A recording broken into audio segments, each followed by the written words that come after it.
The Law and You, a look at laws in St. Vincent and the Grenadines which affect our daily lives. The Law and You, presented by lawyer panel P.R Campbell QC and brought to you on SVG-TV as a public service. Ladies and gentlemen, brothers and sisters, boys and girls, greetings. Welcome to another presentation in this public service nation-building series, The Law and You.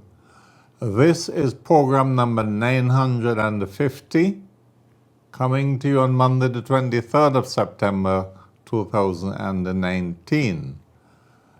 On this program, I will speak to you on the topic Overhanging Trees. But before getting into the topic, a few preliminary comments, beginning of course with condolences. I would like to send out condolences to all families which have suffered recent bereavements. And in this connection, I send special condolences to the Honorable Jomo Thomas, Speaker of the House of Assembly, who went to the States to be part of the funeral arrangements for his mother. And of course, last week I sent condolences to the Honorable Sinclair Leacock and his siblings and other relatives and friends on the passing of their mother. Now, sometime this week, either tomorrow, Tuesday, or Wednesday or Thursday, probably as late as Friday, but most likely tomorrow or Wednesday, legal history will be made in the United Kingdom,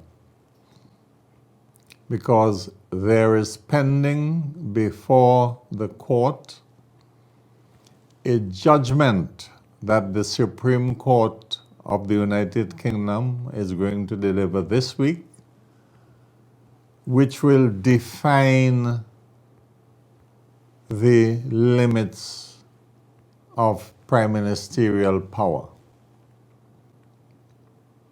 Those who have been following the confusing Brexit debates in England would be aware that there is a huge controversy in England over the decision of the Prime Minister to prorogue Parliament for 5 weeks.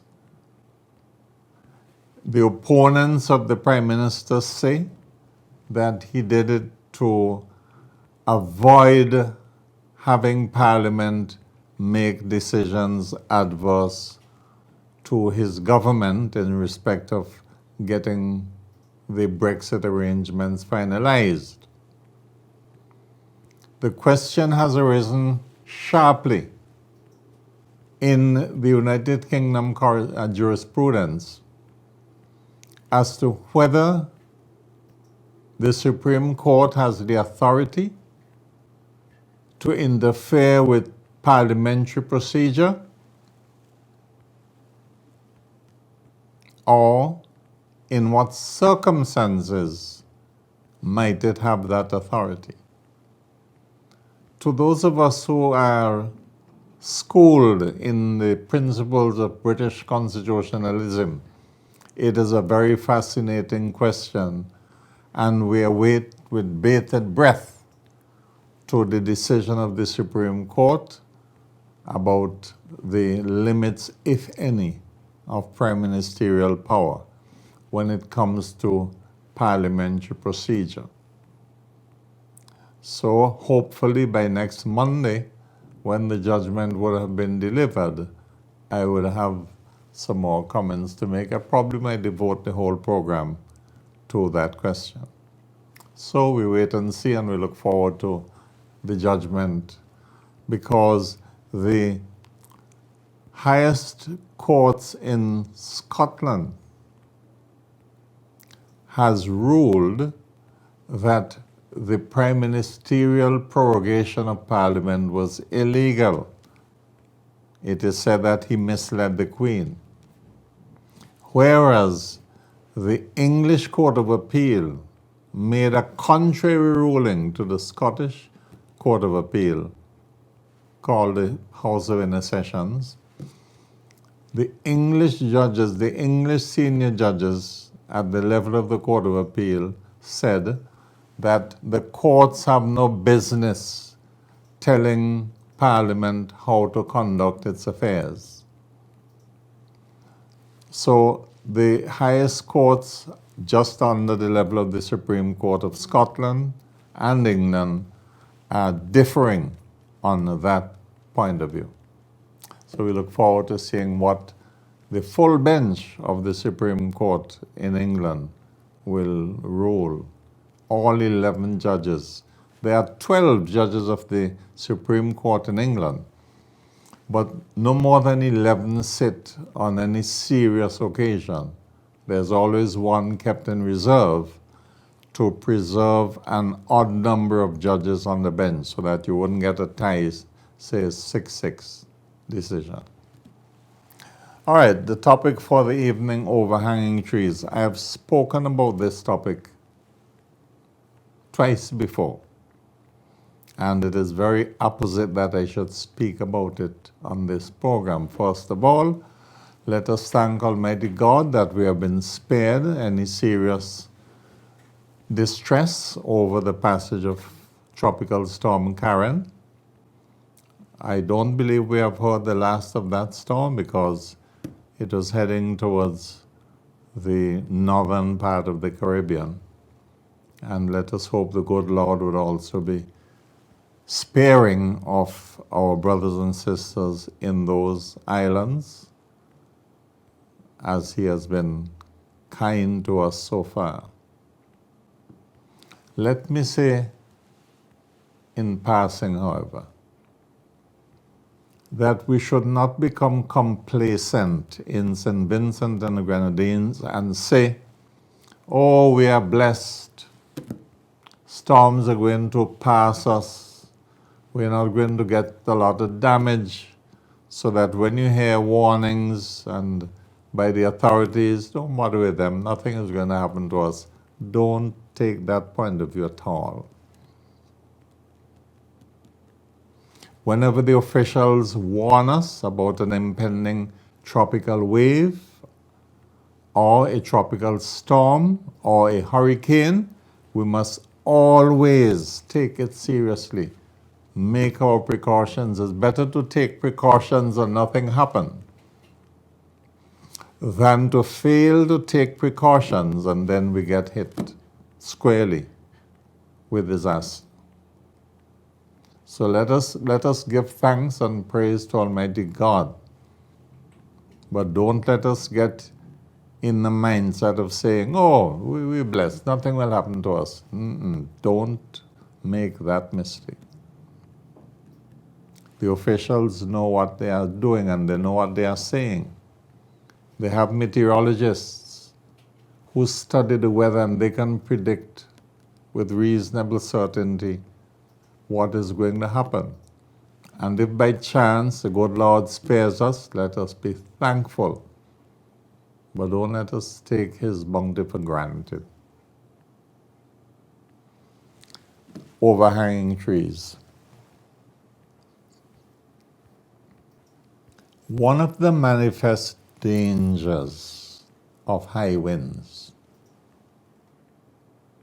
is that of the possibility that they can blow down trees. You may say, well, that is obvious. Huh? Driving around St. Vincent on the mainland, it isn't obvious to me that people really understand the danger posed by trees which overhang their houses or parts of their houses. Because you still see a lot of trees standing right over dwelling houses. And you say, good Lord, if those trees should be blown down, they're going to fall right on top of the houses. For years now, I have been warning and pleading with people, where you have big trees, I'm not talking about a small fruit tree that might, damage a piece of galvanized and not do anything serious. I'm talking about massive trees. at a higher elevation overlooking a dwelling house, such that if the tree is blown over, it has nowhere to go except on top of the house, you have a dangerous situation. It is not difficult to deal with that. You can say, oh yes, there's a breadfruit tree or a mango tree over my house, but if I cut it down, what my children will get to eat? Well, if you don't cut it down and wind blows it on the house and kills one of your children or seriously damages somebody in the house, you will have a far greater problem than the loss of some breadfruit or some mangoes. No, nobody knows for sure which trees are strong enough to withstand high winds. You may see a tree looking fragile, high winds pass, and the tree is still standing after the high winds, and you say, boy, that tree is strong.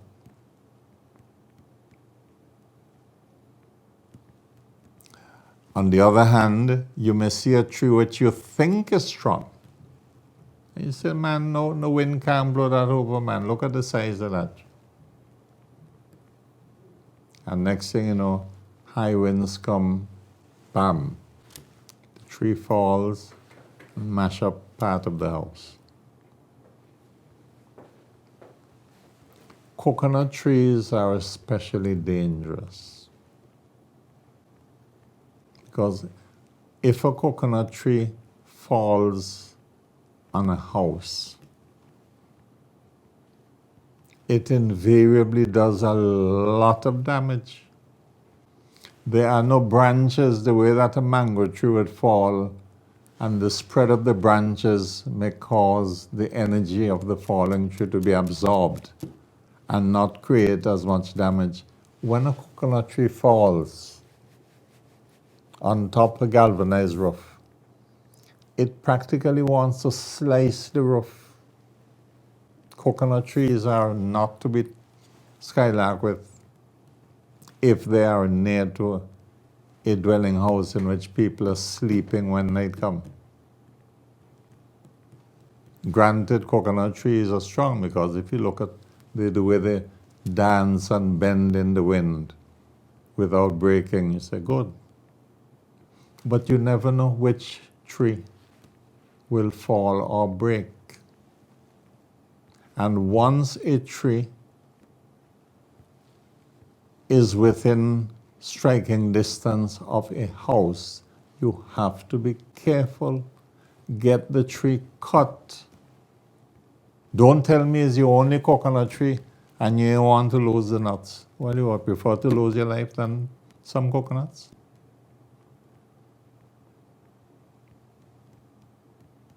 Now that we are in the stormy season, the agricultural authorities may be extremely busy. But if you have a tree which is posing an obvious danger to your dwelling house, bring it to the attention of those in authority in the Ministry of Agriculture, and I'm sure they will do something about it. They will inspect, and the trees which they feel are posing the biggest threat to dwelling houses, they will cut them, they will deal with them. If it's a massive tree that they can cut off the limbs which are likely to damage the house, they will cut off those limbs.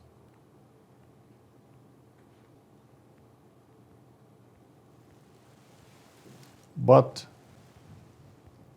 to sit and look at a danger and not do anything about it is to be cruel to yourself and your family.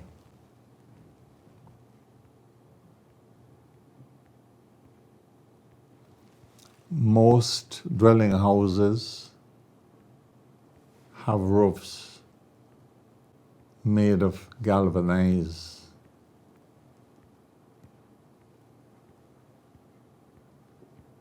and rafters And the power from a falling tree can destroy a part of a roof in no time.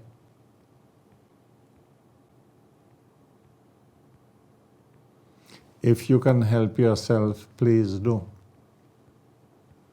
That brings me to the vexed question of a neighbor's tree posing a threat to your house. And you asking the neighbor to cut the tree or cut the part of the tree which is most threatening, and the neighbor is refusing and cussing you for humbugging them.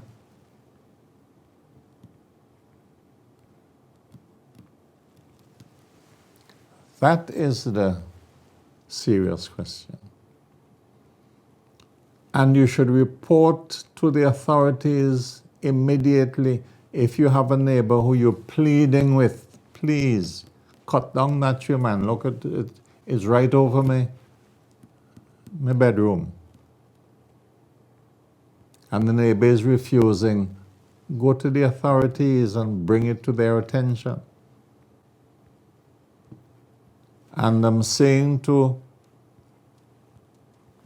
unreasonable neighbors who refuse to heed the plea of somebody whose house is threatened by the neighbor's trees, I'm appealing to you to do something about it, because if you are asked to deal with an overhanging tree and you refuse, and somehow that tree falls and damages the neighbor's house, the neighbor who asked you will have a cause of action against you in the High Court. And you can find yourself paying a lot of money in damages for having willfully refused to deal with a threat when it was drawn to your attention.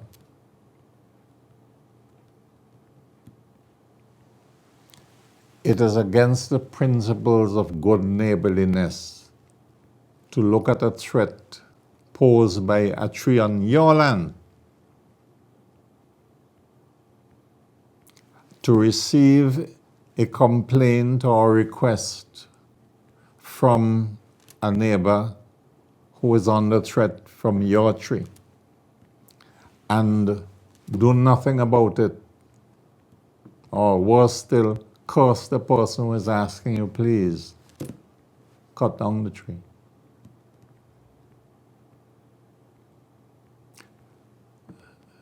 Don't find yourself in that position.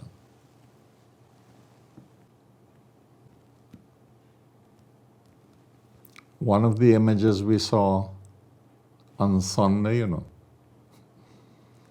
is a tree in Union Island having been blown over and blocked the road. And we got news that persons in the area went and cut up the tree and removed the blockage. Now, if there was a house in the vicinity of that tree, think of the damage that could have been done. But there are many, many houses on the mainland of St. Vincent which are under threat from trees growing near to them.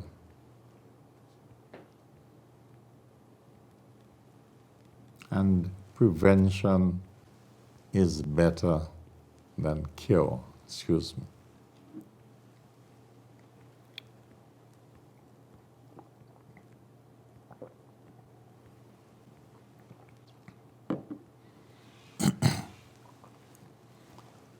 The question arises,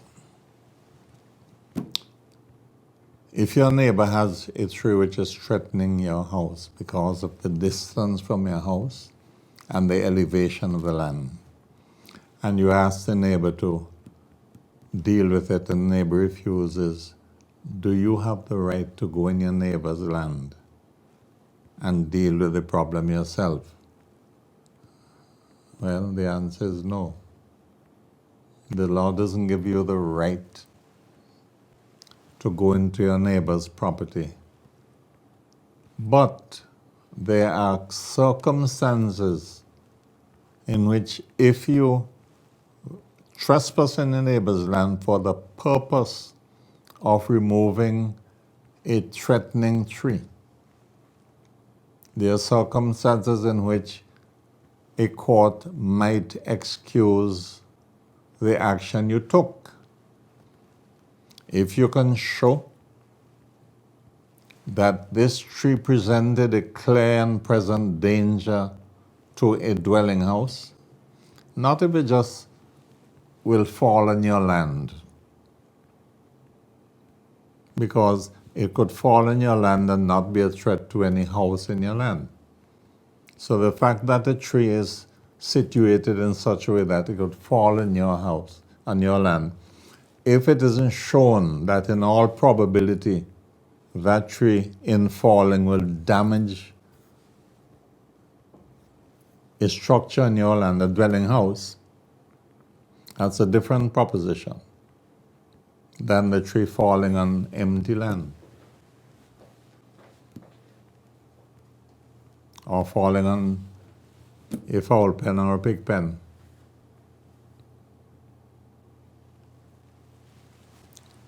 So that while one would not encourage people to take the law into their own hands and go into the neighbor's yard with a cutlass or an axe and cut, yet there are some circumstances in which that may be the only alternative you have. But you had to prove in court that that was really the only alternative, that you apprehended danger and you took self-help measures to deal with the danger. But I wouldn't advise people to get into altercations with their neighbors.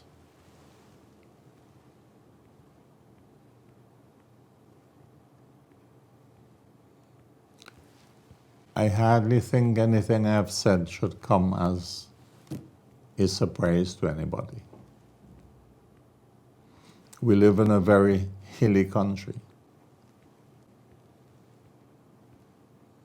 And as we know, a tree which is on a hillside and falls towards the low side. It falls towards the low slope, because that is where gravity is pulling the tree. Rare that a tree on a slope above would fall backwards. Very rare. They will fall following gravity.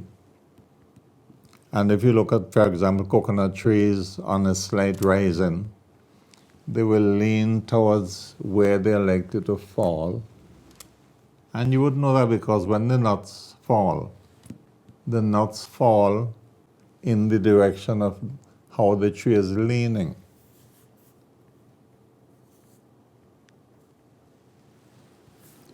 Don't put the interest of reaping fruits above the interest of human life. You could always get fruits somewhere, but a human life cannot be restored. A serious injury to a person sleeping on a bed cannot be rectified. You could always get fruits elsewhere. But anything which endangers life and limb must be taken seriously.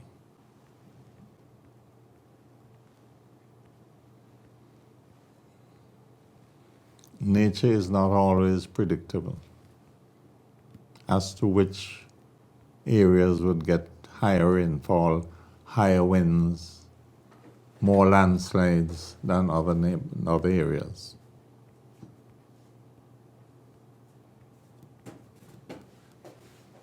final comment. When I was listening to the radio on Sunday, I heard people call in with reports that people were seeing playing football. They said people were playing football on the playing field in Barley, not far from the Barley police station. Other children were seen playing football elsewhere in the rain. When it is raining and there is thunder and lightning around, it is always wise to keep out of the rain and the thunder and lightning. We really haven't had it yet, but lightning strikes have been known to kill people standing around trees when it is raining. So that if you have storm conditions and you hear that we should batten down, take precautions, all right, you have to say you outside playing football or any game in the rain. It might sound like fun to you, but you're skylarking with your life. And I was simply appalled to hear that people could be so ignorant to say they're going and playing in the rain. But sometimes our people are stiff-necked. No matter how much you talk, they don't hear, they don't listen, they don't take advice. Until tragedy strikes, and then everyone says, oh God, if I didn't know. And if I didn't know, it's much too late. So, to sum up,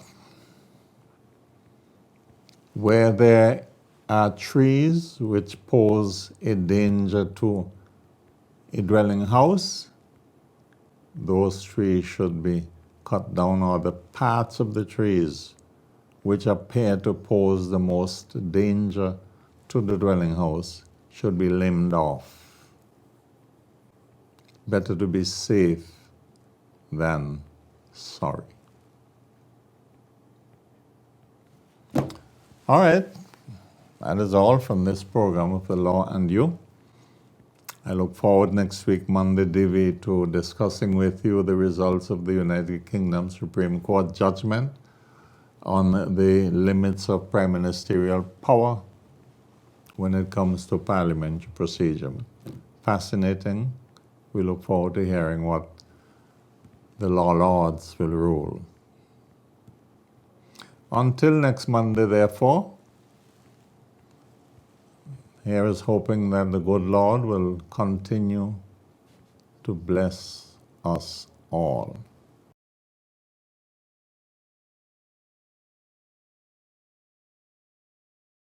The Law and You, a look at laws in St. Vincent and the Grenadines which affect our daily lives. The Law and You, presented by lawyer panel P.R Campbell QC and brought to you on SVG-TV as a public service.